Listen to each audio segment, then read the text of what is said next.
Well, I moved to Colorado Springs early in the 1990s and was looking for a way to get involved in the community and get connected and give back as well. I was very intrigued by the mission, serving children without a voice who needed that support.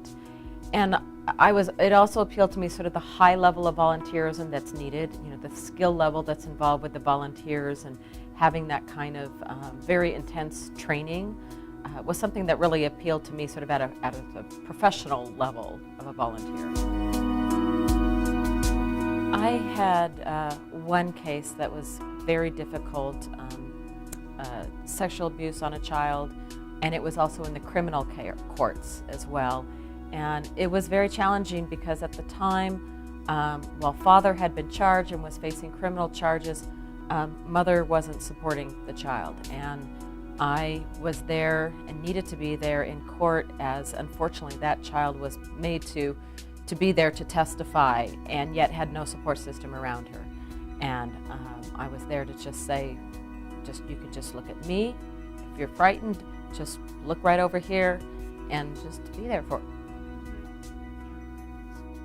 It was a really interesting transition, I think, too, to go from my advocate experience to board experience.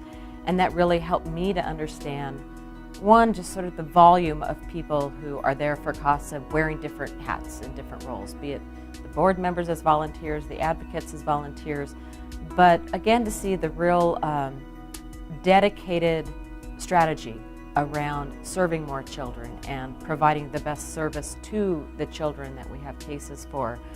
CASA is always looking to the future. They're not just looking at what are we doing tomorrow, but how can we serve every child in need, and what is it going to take to get there?